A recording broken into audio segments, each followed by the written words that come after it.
Some of you may notice that the lighting today is a bit different than my other videos.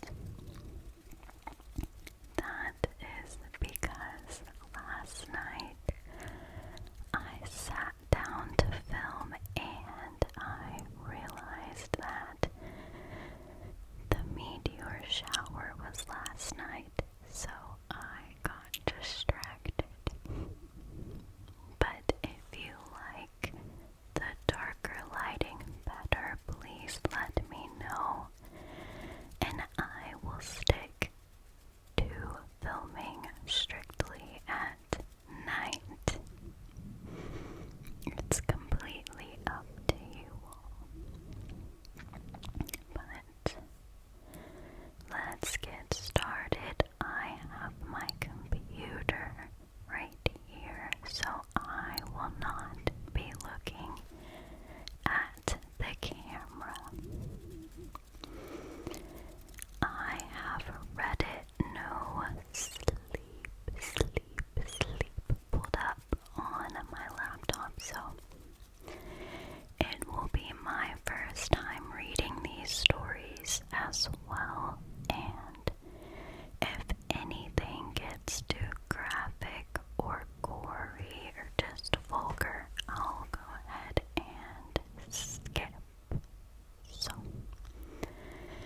this first story is called I Never Want to Go Caving Again. Have you heard of the Dark Chamber? I guess we'll find out what the Dark Chamber is. Alright. I couldn't believe I had even agreed to do it, but if it would make Mel happy, I would do anything. The experience was advertised as a haunted cave tour by lantern light, and even though I've never been one to believe in the supernatural, I wouldn't have doubted it here. It looked terrifying just from the pictures online. Extremely cramped spaces that they force you to crawl through at one point. Sections with uncomfortably low visibility and terrifyingly vast caverns that seemed to have impossibly high ceilings. It was everything she loved. It was a bit of a drive away from the city, but the scenery made up for it with its beauty. Twisting roads lined with pine trees led our ascent higher into the Rockies. The cave was tucked away into the side of a towering mountain, a series of large log cabins next to the entrance.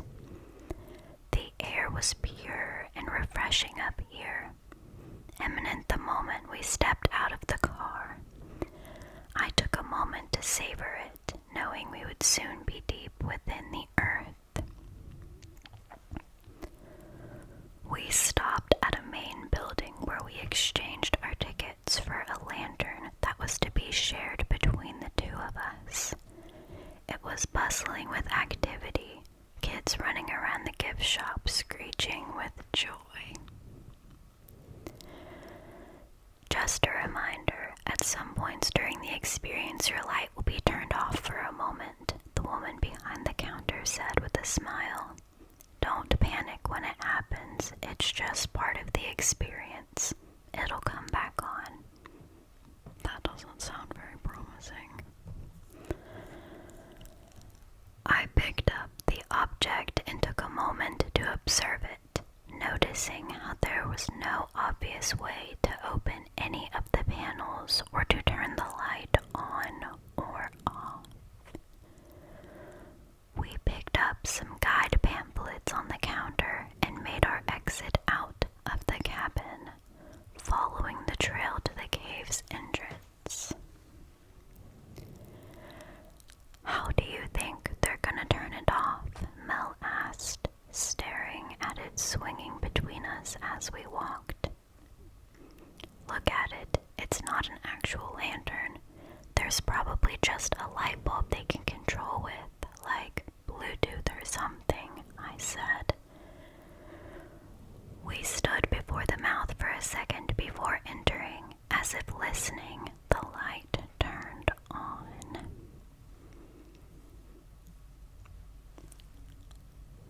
had never experienced claustrophobia until the moment I stepped into that cave. Cold wind rushed through my ears, overwhelming my senses. Stalactites loomed overhead, casting long shadows that blended into the ever-present darkness that consumed every direction. Small lights lined the rocky walls, offering just barely enough light to make out the entrance and our immediate surroundings beyond what the lantern reached. I tried to imagine the children from the gift shop struggling to keep calm in here. We stood idly by a large sign marking the beginning of the tour. A few stragglers loitered close by, frequently checking the time on their phones. It was meant to have started 5 minutes ago, but I guess they could just be running late. I'm gonna have to run to the bathroom real quick. Be right back. Mel nudged me playfully, already turning to leave. Hurry up, we might leave without you, I teased. She turned and rolled her eyes at me before stepping out of the mouth of the cave, speed walking to the cabins. I felt even more uncomfortable standing there alone, feeling as though the walls would cave in and collapse on top of me. Feeling overwhelmed, I stared down at the lantern weighing down my right hand, watching how it illuminated the stalagmites circling me. I watched the shadows dance as a large figure shifted behind me. How much longer do you think it'll be? The place is already giving me the creeps, said one of the men who had been standing nearby, now closer to me. He looked equally as nervous as I felt. I hadn't noticed him before, which was surprising given the large stature of the man. His fingers toyed with the creased pamphlet in his hands. Hopefully not too long. It hasn't even started yet, and I'm starting to feel the same way too, honestly. It's good to know someone else shares my fears. Do you know how long the tour is gonna last? He thought for a moment, glancing down at his pamphlet. It's supposed to only be 45 minutes, but apparently their dark chamber attraction tends to make it to draw on a bit longer. At least, that's what it says. I felt my pocket for my own copy, tugging the crumpled paper out. A map of the whole cave system sprawled across 3 pages, each one highlighting some of the main attractions in the different sections. The dark chamber was marked towards the end, a huge feature taking up most of the page. Traverse through our darkest chamber with only one light to guide you. Stay close to the wall. Stay close to your guide. They lurk in the center. They? Who's they? Do you see that last line in the description? I don't know. I think it's part of the bit they tell the kids where he gets cut off. So sorry to hear about that, folks. A lanky man made his way over to our group. My last tour went a bit over. I'll be sure to make it up to you all. His voice bounced off the walls as he spoke, amplifying the volume. I glanced behind me to see Mel running over just in time. The tour guide smiled. All right, let's go over some basic safety procedures. Most of the tour was uneventful. We wandered through different sections of the cave system, listening to recountings drawings of its history and local legends. Fortunately, most of the things highlighted on the website had been exaggerated, like the passage you have to crawl through were actually just areas you had to slightly duck to get through. Our lights did flicker quite a few times, much to our amusement. The tour guide would allude to something supernatural, and, on cue, they would flicker or turn off for just a moment. Despite a lot of the tour being a bit cheesy, the tunnels themselves were eerily beautiful. Deep, cavernous ridges and the rock-like claw marks decorated the walls. Our lanterns illuminated sparkling minerals and revealed giant, sprawling caverns full of history. There were roped-off areas with hanging employee-only signs, though beyond the rope was always pitch-black nothing. So many sections were blocked off that it made me a bit uncomfortable, though I suppose I don't have any other caving experiences to compare it to. Anytime we stood close to them, I always felt like something might try to grab me from the darkness, just waiting for me to move over just close enough for them to pounce. It was also just so cold throughout the entire cave system, and it seemed to just get colder the further we pressed on. Overall, though, we both just really enjoyed the whole experience so far. That is, until we reached the passageways leading to the dark chamber. You know, the legends claim something roams through these caves. The guide spoke lowly, his baritone voice reverberating off the walls. Apparently, the first people to ever find these caves went missing. For a long time, we thought this system was discovered in 1947.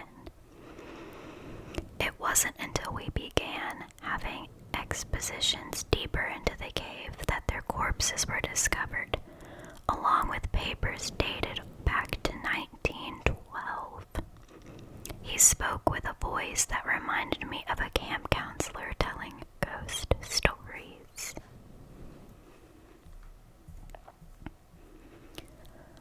Another group was also discovered from 1923. While they had long since decomposed, there was just something strange about the remains. The clothes that they wore were completely tattered, with long, jagged gashes of ripped blood stained in their face.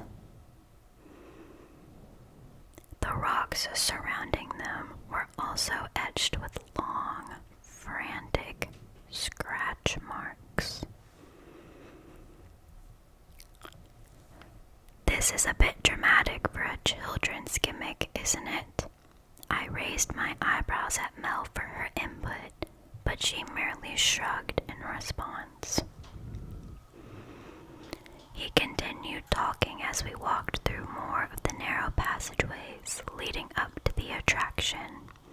It was surreal being down here, with so little light. We were completely reliant on our lanterns. I gripped the handle on mine tightly. There was a path that was so narrow that we had to walk single file to pass through, the guide's voice being completely inaudible until we made it to the other side. Alright, so for this section, I'm going to need you all to pay close attention. How this works is that we'll all be holding on to a rope to connect us. We're about to navigate through the dark cavern, a place where almost no light penetrates, including our lanterns.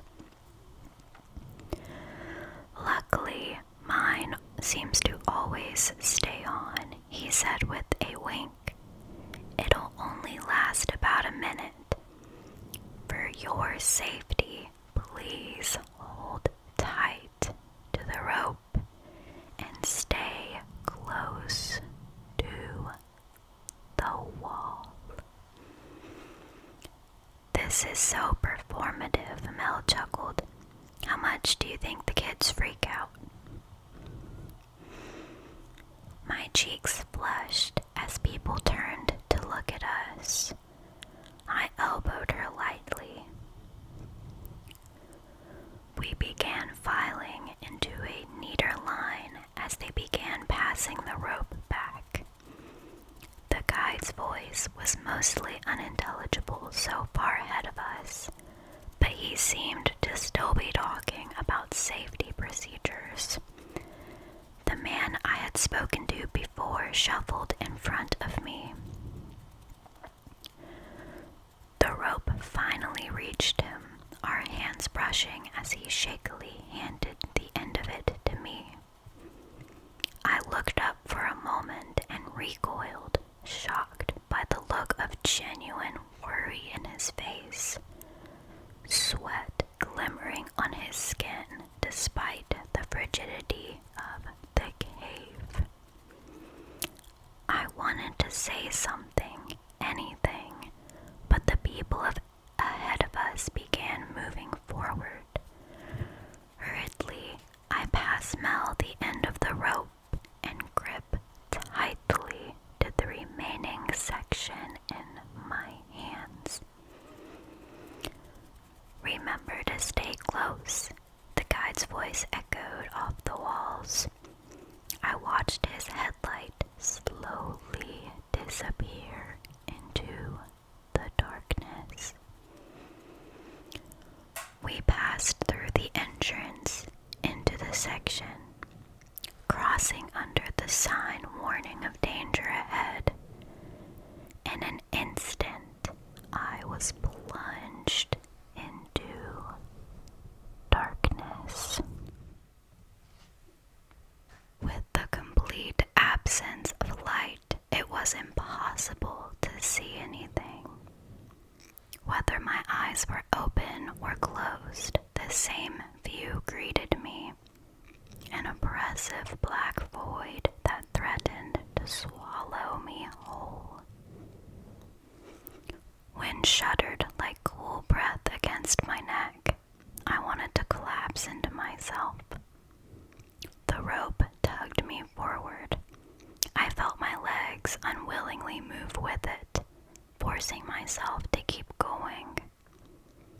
My shoulders scraped and dragged against the jagged wall.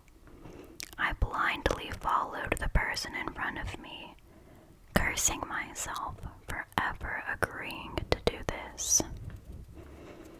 I felt the rope ahead of me veer slightly to the right, then immediately fall limp. A wave of panic rushed over me, fearing it somehow got cut, yet I kept being pulled forward. Without letting go of my own grip, I slid the palms of my hands up the coarse rope, trying to feel for the man. It burns and skins my hands as I bend myself awkwardly to extend my arms as far as possible. Yet I just keep going, never bumping into another person. The guide's headlamp disappears into an abyss of light ahead of us. Relief washes over me as I see the end in sight, my legs desperately pulling forward to get back to the surface. Blinding light temporarily shocks me as I emerge back into the entrance.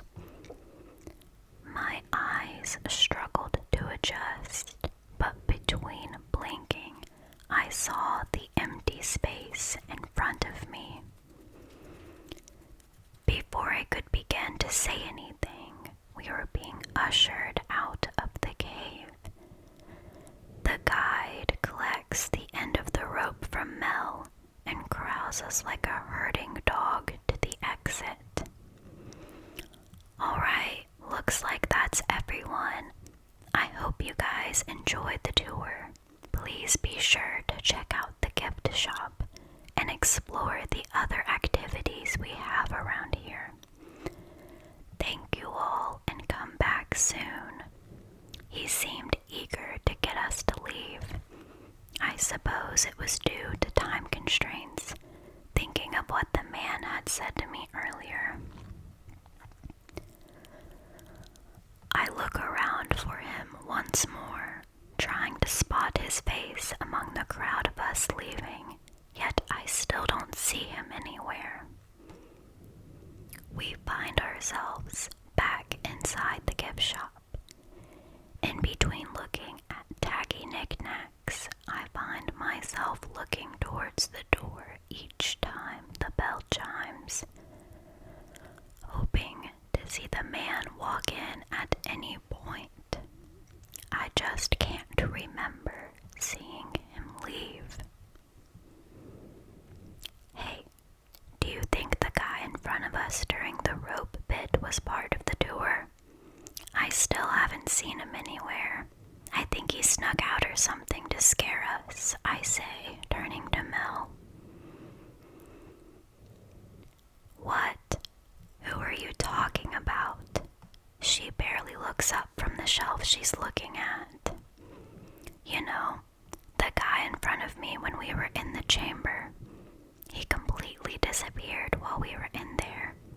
He must have gone through one of those employee-only areas or something. She finally turns to face me, eyebrows furrowed in confusion. Steph, there was a woman in front of us the whole time. That one's creepy. I wonder who he was or where he went. Alright. That one was longer than I expected, so I'll probably read one or two more. But if you enjoy the scary story readings, please let me know in the comments and I will definitely do more. I love reading, but I rarely read out loud, so I hope that was relaxing. Okay, I'm looking for a different one. I'm just scrolling through. None of these look interesting so far. Let's see. Oh, this one looks scary.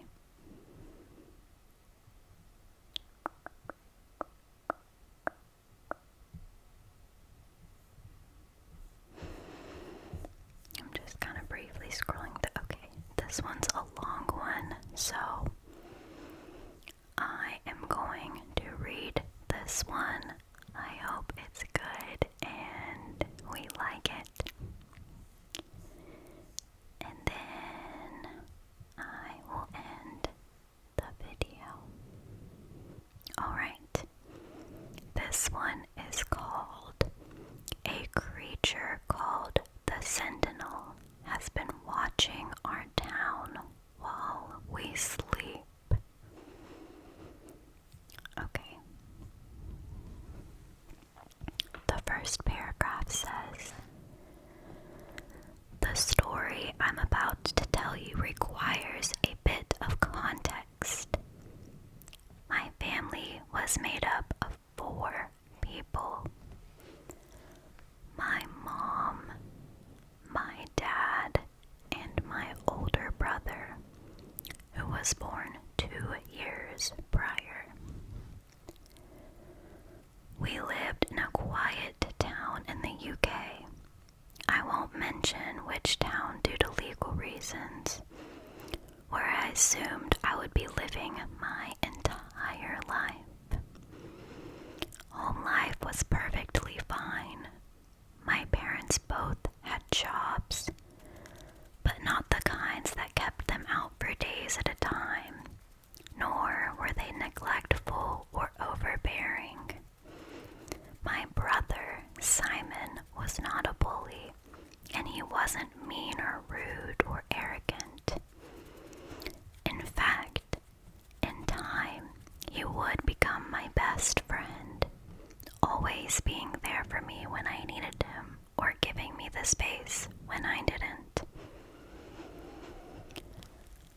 I tell you this now to show you that, outside of what I say here, my life was once a perfectly normal one. There was no trauma, no constant tears or fighting. No constant tears or fighting. My family was happy, and so was I. But then I turned 5, and it was the day I saw it for the first time that things stopped being so normal. I guess it means the sentinel. We'll see.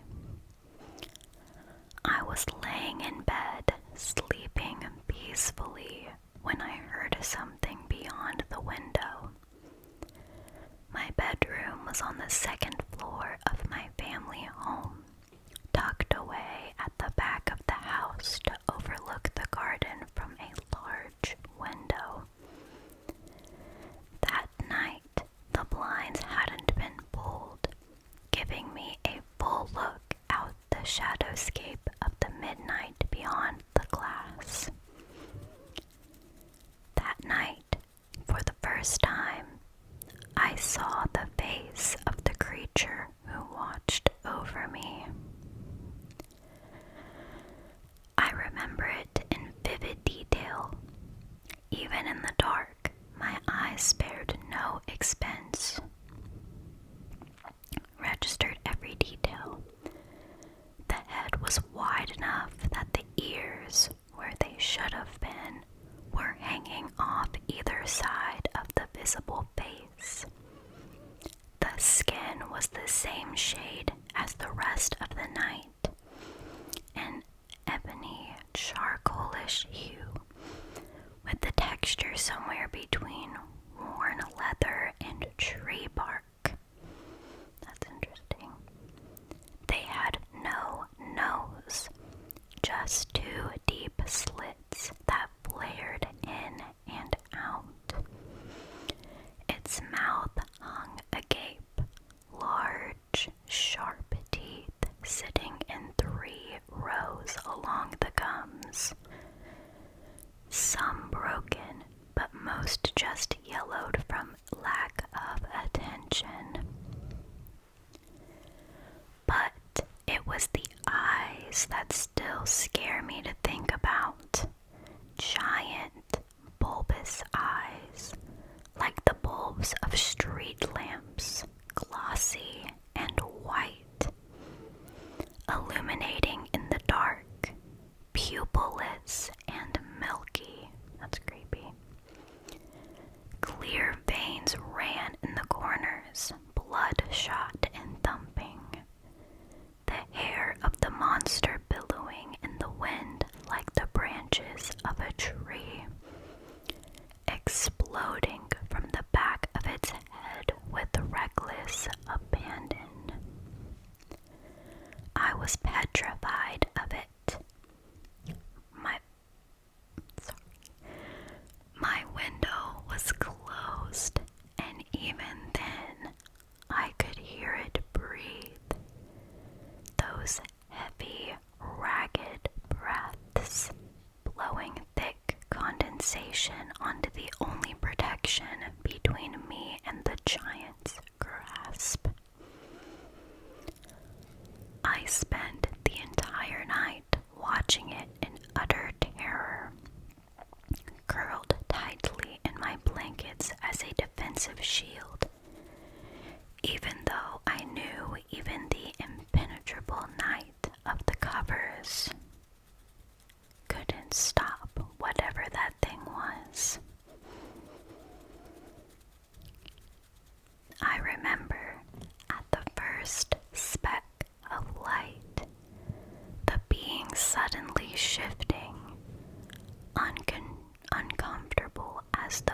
sun hurt its body.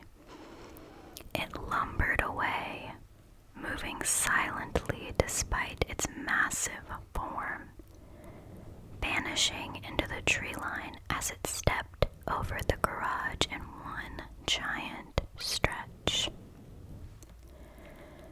The next morning, I could barely stay awake as I looked into my bowl of sugary cereal, trying to determine if what I'd seen was even real.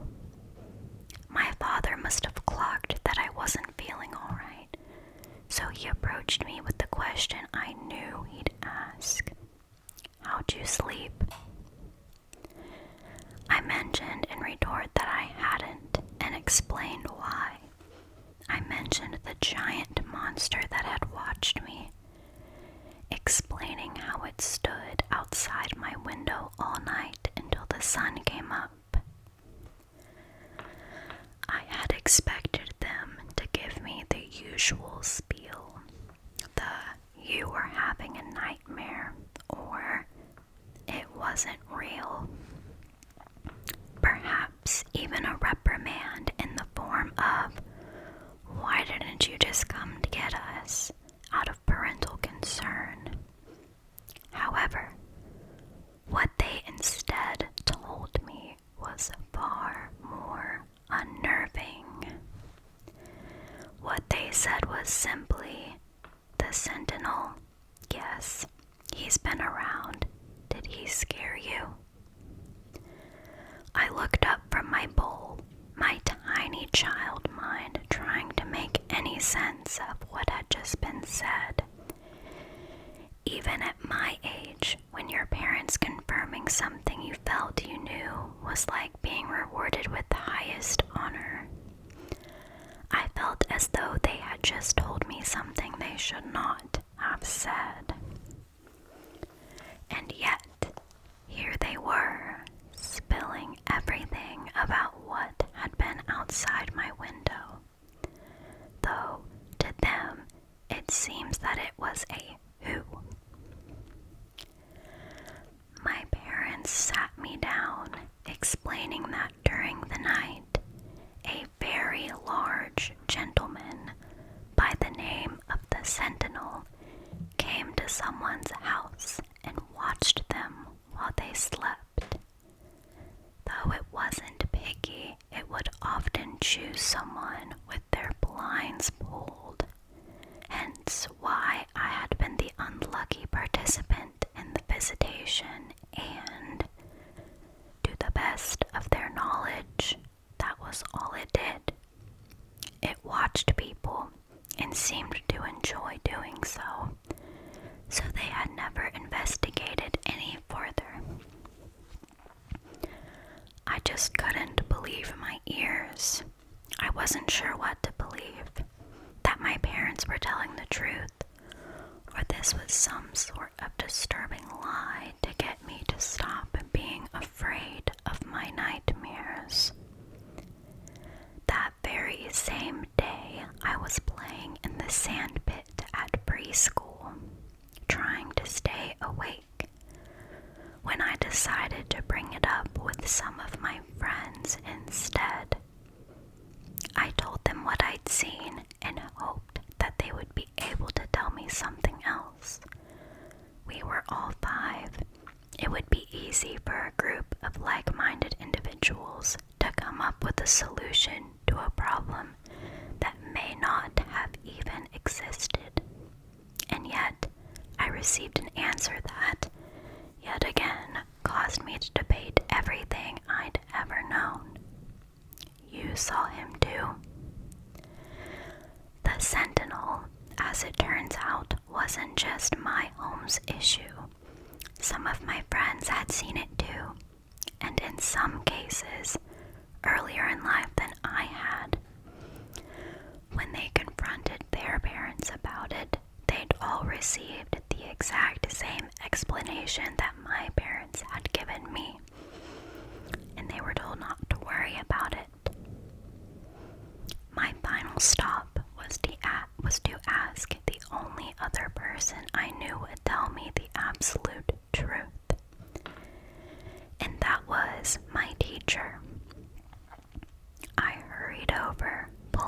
her skirt to get her attention before asking her if she'd ever heard of the Sentinel. And like the others, she was able to recall information about a giant that I'd never seen before last night. She crouched down, telling me about how the Sentinel protects those it watches over and prevents them from getting hurt during the night. If the Sentinel showed up at my window, then I was a very lucky little boy. But I didn't feel lucky. I felt lied to, in all honesty. However, unless the entire town decided to come together to gaslight me about this in some elaborate plan to get me to sleep better. The years began to rush by as I started to come to terms with the creature outside of my window. My parents began to pull the blinds every night past that point, further adding to my suspicion about how real the Sentinel actually was, but I never stopped thinking about him. At the age of 7, when I was starting to get into a bedtime routine of my own, I decided one night to test the information provided to me earlier in life. I left the blinds open, settling into bed and watching out the window, ready to spy whoever came up to it. I must have waited for hours on end as I studied the window, every tiny shift and movement out in the garden alerting me like I was a sniper on watch for the enemy. Eventually, though, my body gave in, and I was going under. Sleep had me in its clutches and was trying to force my eyes shut. And then, in a long single blink, the Sentinel had been summoned. They looked just as disturbing as last time, a horrible shadow monster with wild hair and bloodshot eyes, giant snorting breaths as it watched me. It stared at me, unblinking, trying to study me with its hollow, pupilless orbs. The mouth hung open just enough so I could see the teeth once more, somehow even worse looking than before. It was then that I would make the worst decision of my entire life. Slipping out of bed, I approached the window as quietly and slowly as I could, like I was approaching a deer in the forest. The eyes followed me ever still, curious to what I appeared to be doing as I got closer and closer to the window. Stopping just shy of the windowsill as I looked up at the enormous face.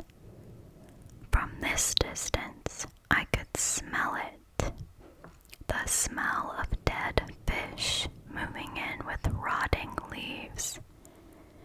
It made me sick to my stomach. Then the Sentinel did something very strange. Almost comically, it began to stick its tongue out.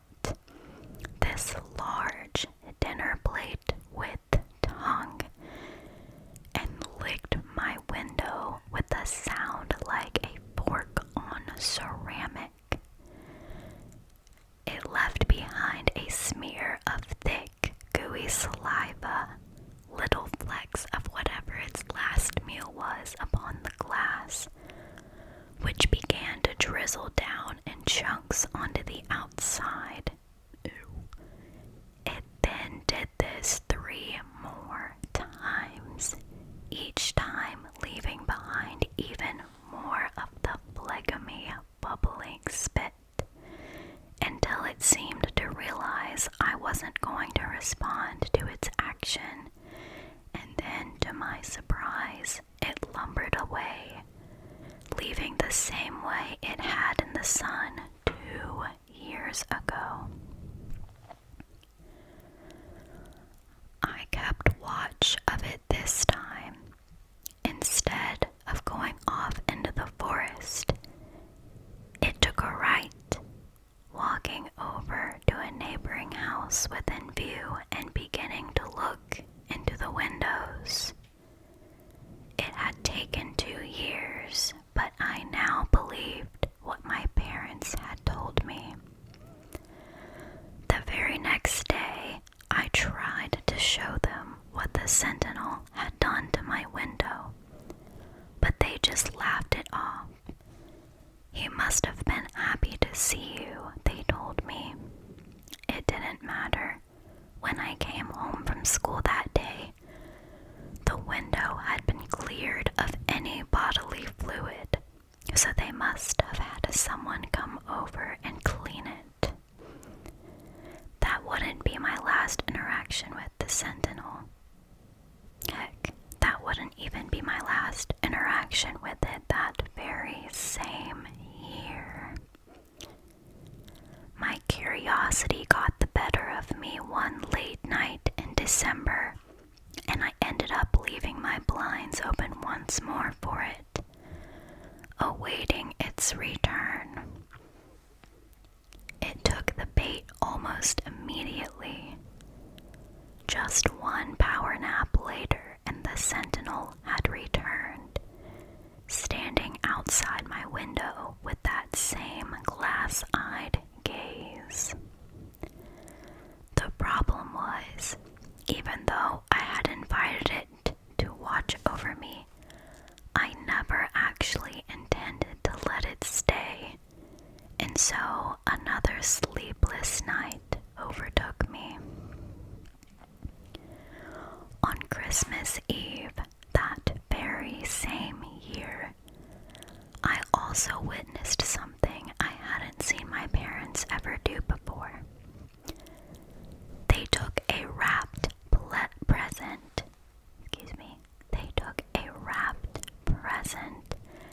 and placed it on the back door's doorstep, locking the door behind them. They must have seen me watching because they had an explanation at the ready.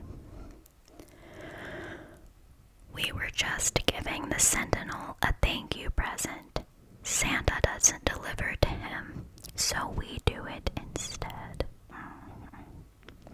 I thought it was ridiculous.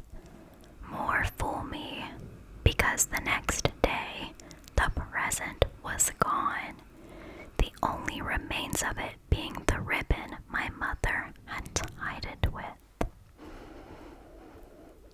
Interactions between me and the sentinel started to become closer together as I became more and more obsessed with it. Now that my fear of the sentinel was out of the window, I was growing more confident in what I did. The blinds stayed open for nights in a row, and even though it didn't come to see me, I never had to worry about it. And even though it didn't always come to see me, I never had to worry about it being gone for long. It wasn't like it was just visiting me either. Other people were still seeing it too. My friends were always ready to talk about how they saw it just before they fell asleep, or how someone else would eventually have their first interaction with the beast, excitedly sharing that information with everyone else. walls. Drawings began to litter a sketchbook, then my walls. Drawings of the sentinel looking through my window or through my neighbors as I tried to draw what I imagined I was seeing in the pitch black. I tried to draw him without the darkness surrounding him. Drawings of him as if he was just a normal-looking human or some sort of tree monster, maybe a giant snaking beast. I drew his eyes and then his mouth, then his lack of a nose. I drew his hair, both as wavy strands of unkept mess and little tiny hands grabbing at the air with small, gnarled fingers. I even drew him with what I imagined to be his hair down in a mullet and then in an afro.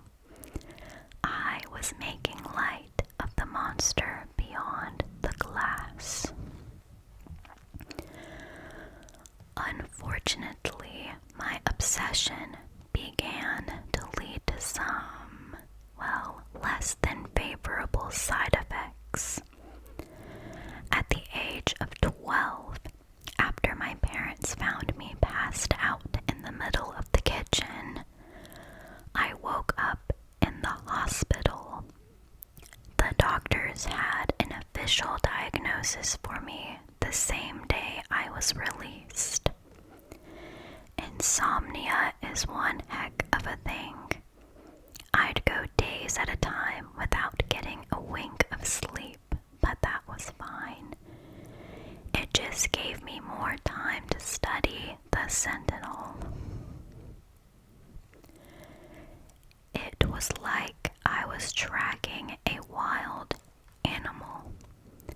The Sentinel was my case study, and I was taking information down about it at a speed unrivaled. For my birthday, I asked for a diary, not to write my feelings away, but to keep track of the Sentinel, both through personal encounter and through the interactions of others, something that, to my surprise, people were starting to fall out of favor talking about. Sure, when I asked them, they would tell me about how they maybe saw it a few nights ago, or my friend told me about this one time, but it seemed like they were starting to grow accustomed to the massive, hulking monstrosity that visited them off and on. My parents, too, were growing concerned with my obsession. I'm not sure why. My studies were still as good as ever, and I was still doing great in school. Sure, maybe I passed out in class a few times. Maybe they'd find me in a position which would simply imply I'd spent the entire night writing about the Sentinel and the things he'd done. Maybe the bags under my eyes were getting too deep, and the sleeping pills hadn't worked in a while, but I wasn't worried. My insomnia wasn't a condition. It was assisting me in getting more information on the Sentinel. I was 13 when it finally happened. I had come home that day from school, another day of trudging through the 7 hours of hell, to a parking lot of police cars. At first, I had assumed someone had been arrested, but when I found that it was outside of my house, I realized something was very, very wrong. My mother was in shambles. My father was too upset to speak. I had to get the information from an officer who told me the basic information explanation to what was wrong. Any additional information came from my mother during the same night in a drunken stupor. Simon and my mom had gotten into an argument the previous night. Simon had never been a bad kid, but that night he'd wanted to go out with his friends to go see a movie on its opening day. Naturally, my mother had disagreed, not only due to the fact that it was a school night, but due to the curfew in place. They'd gotten into a yelling match. He stormed up to his room, and Mom then tried to give him space. The next day, Simon was not in his room.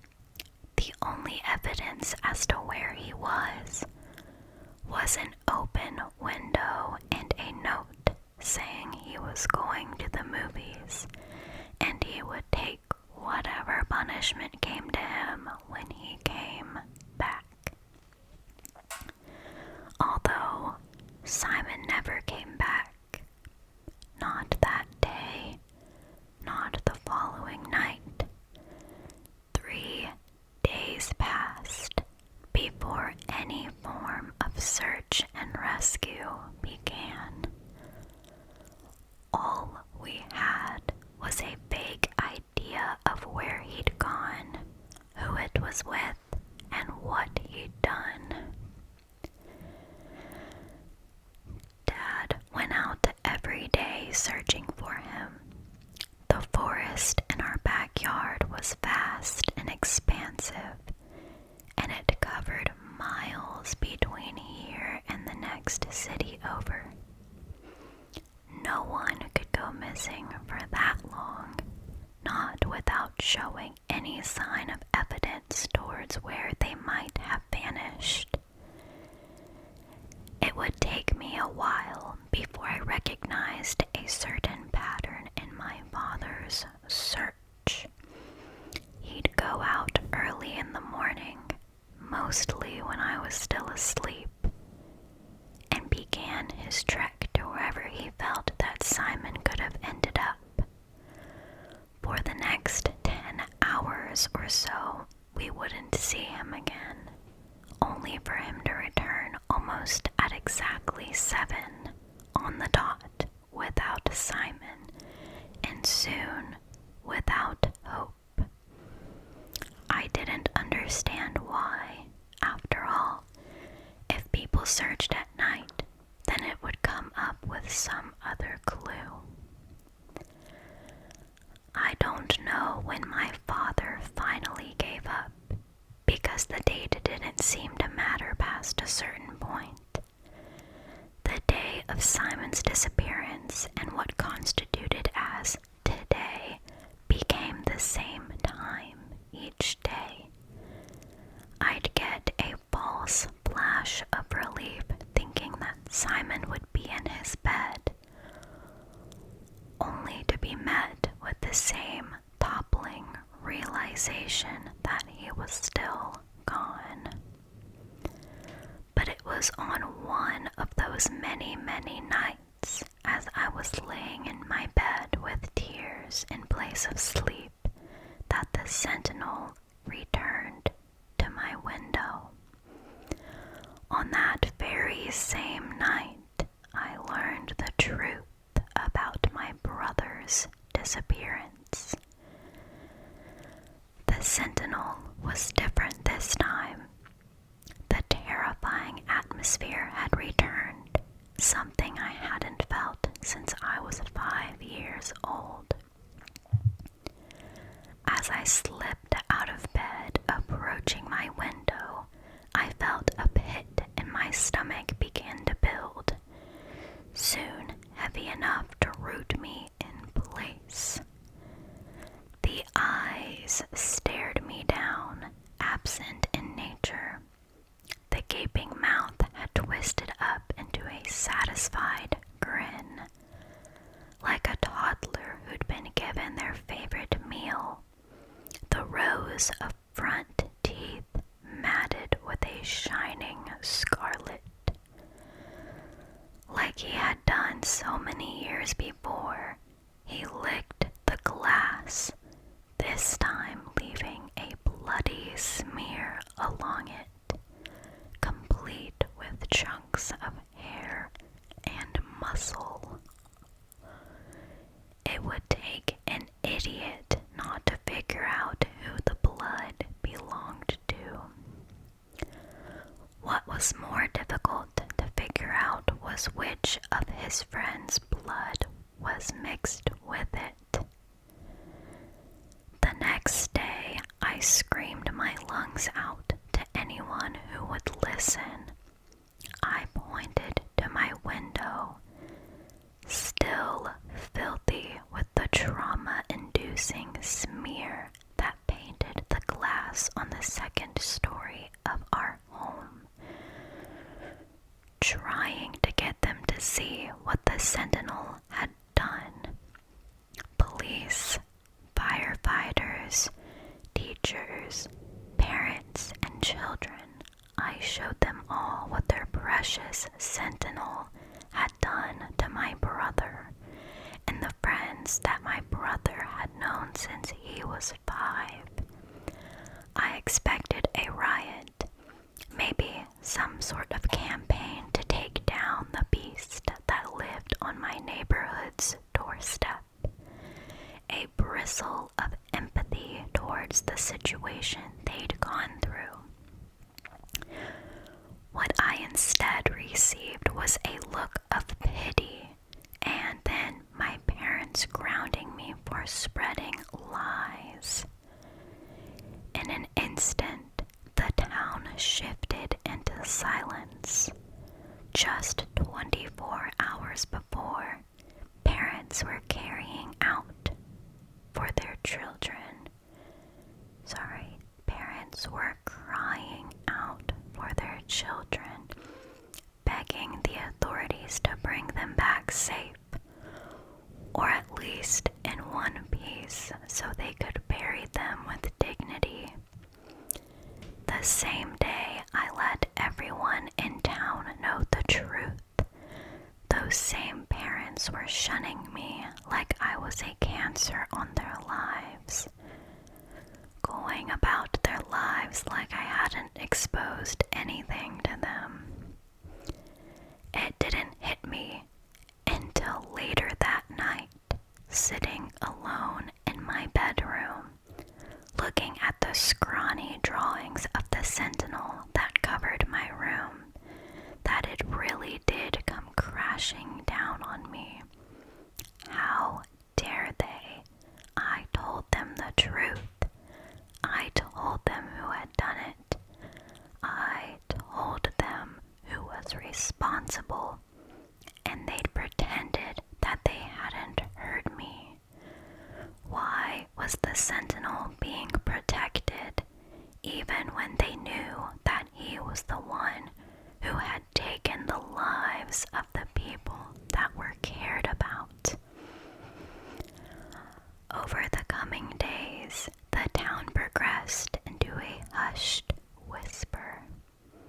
Coincidentally, the very next day I had told them this truth, did they find the bodies of the 5 who had died.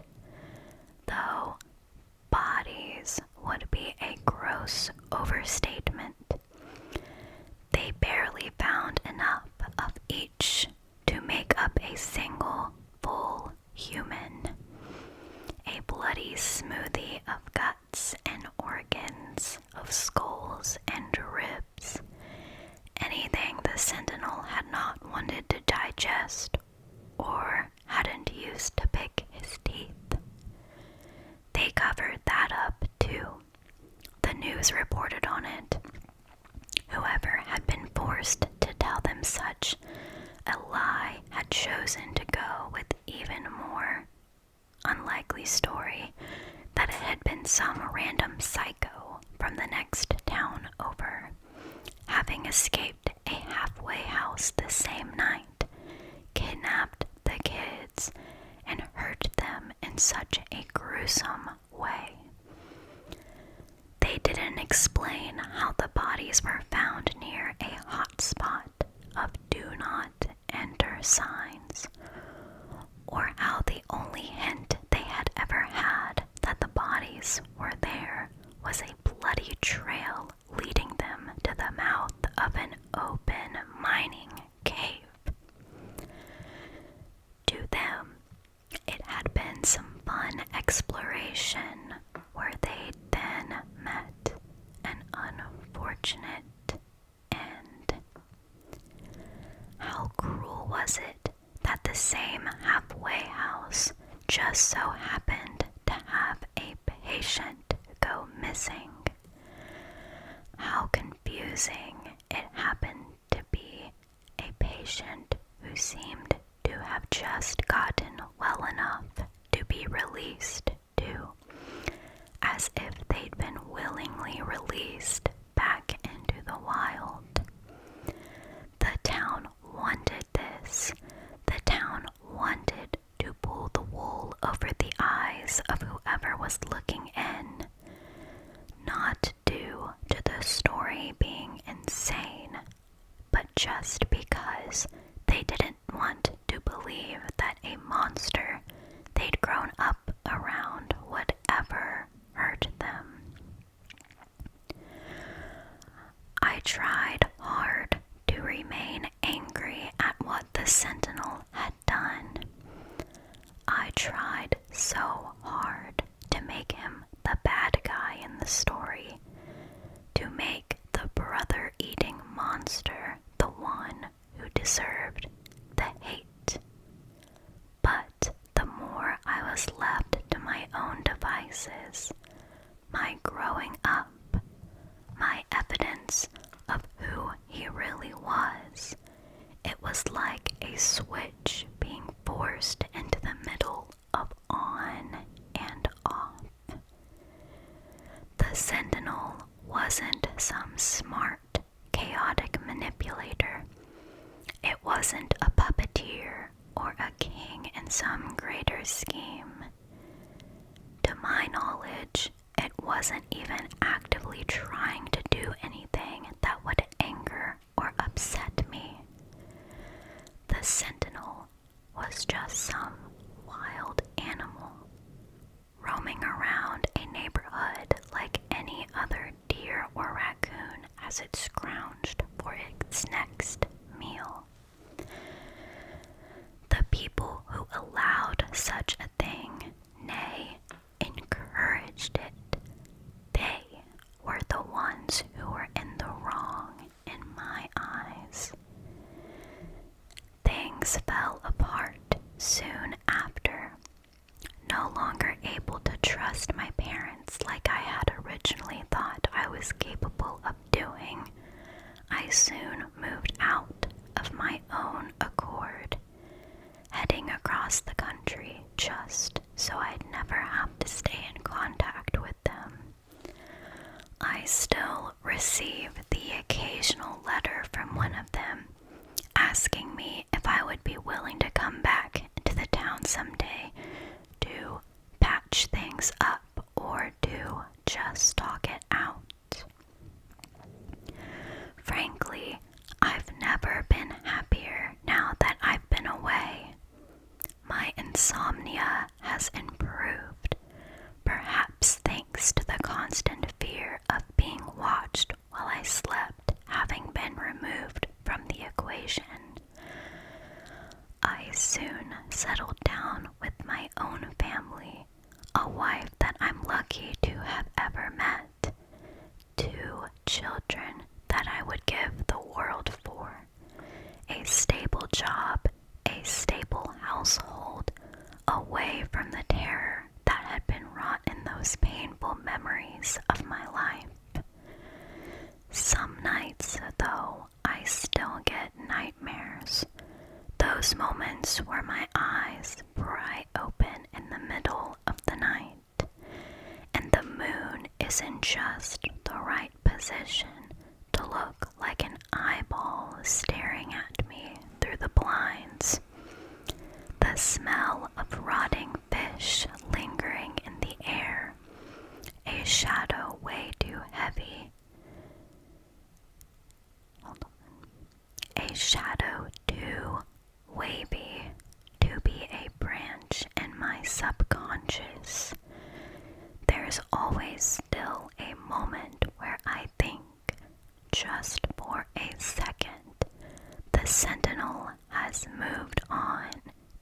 has come to find me, so it may watch me for a little while longer.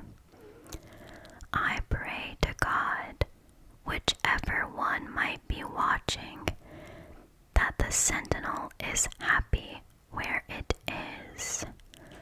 I doubt any predator is as spoiled for choice as one who's invited to eat from the mistakes of the living.